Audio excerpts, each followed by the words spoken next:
Hey, welcome back to Rise Above with Simple, Healthier Living.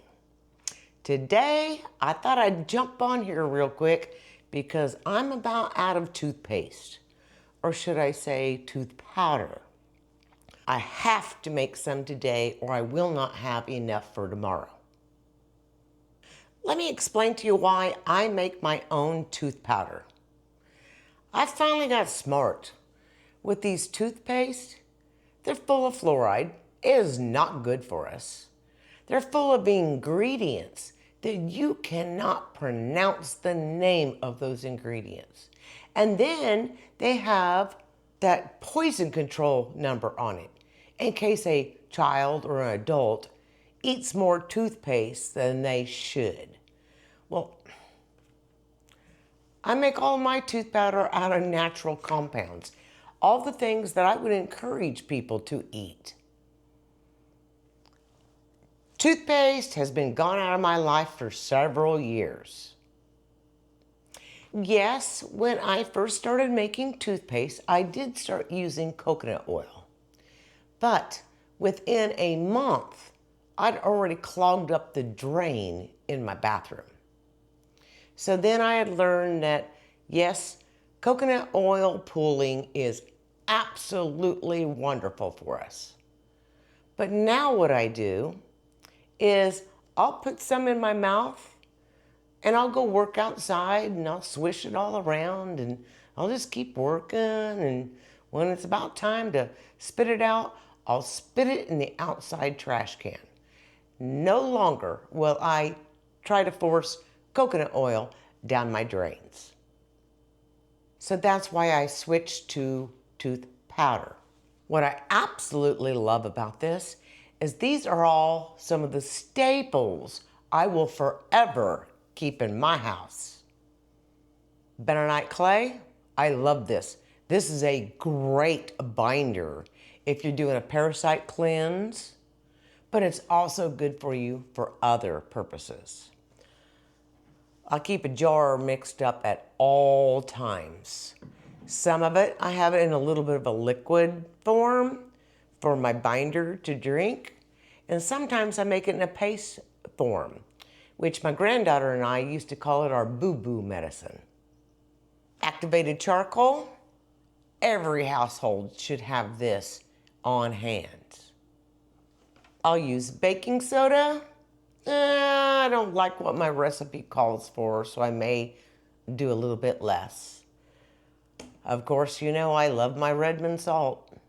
Cinnamon and cloves. Now my recipe only calls for a half teaspoon of cloves, but I have learned that cloves are probably one of the best oral hygiene spices you can even possibly eat, chew, add. Cloves are a little bit more important to me than the cinnamon. In fact, cloves, whole cloves, if you have like a toothache or something going on, you can stick these in your mouth and chew on them.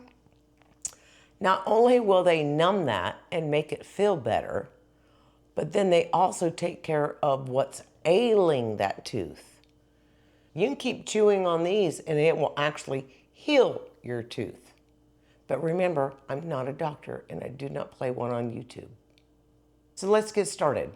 I have a clean, sterilized jar.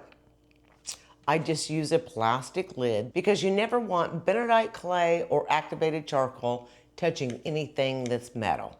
Because both bentonite clay and activated charcoal are great things to use when you're doing a heavy metal detox from your body.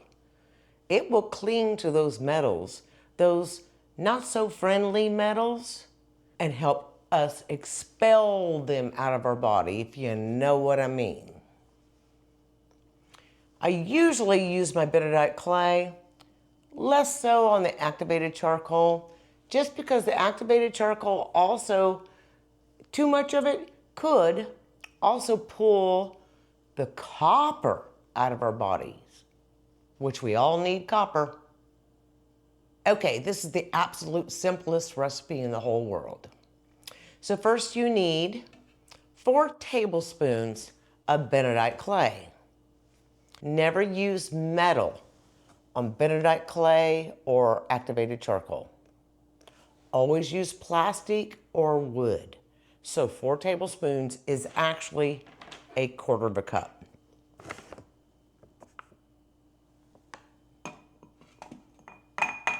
I'll put the recipe on the screen. But I need a teaspoon of baking soda. I've been backing off on the baking soda a little bit, just because I like the clove better. So, how about half of a teaspoon?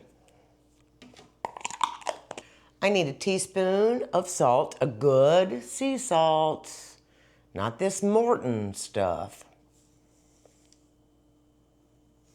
We all know I don't measure. I need a teaspoon of cinnamon.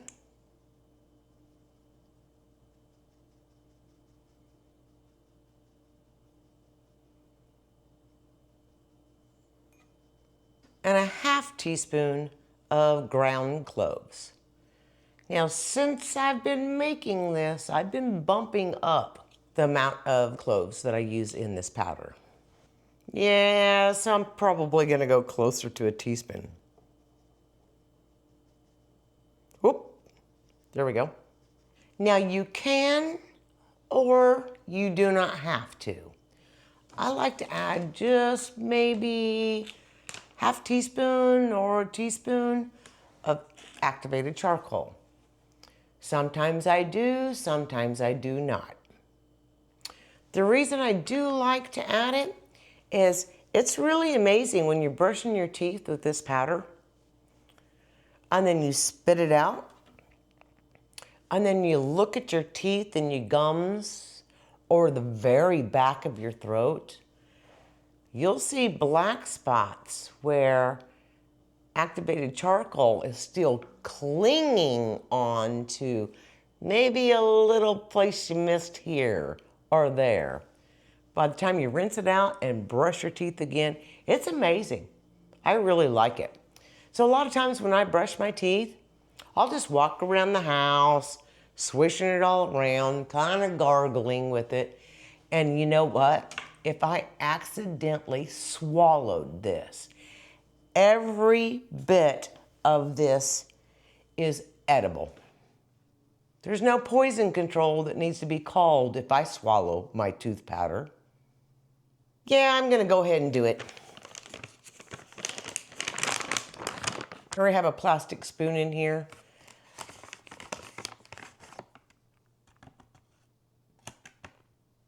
How about we just do this much? But you do not have to.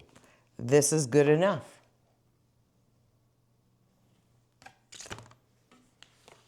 Did you know that if your child accidentally eats a bunch of toothpaste and you have to call poison control and then rush them to the emergency room, one of the first things they're going to do is give them activated charcoal to help them get that stuff out of their system. This will bind towards poisons. I do not recommend buying any toothpaste from a big box store or a grocery store. I like my natural ingredients. And a lot of these ingredients, I eat these or use these and swallow them on a pretty regular basis throughout the year.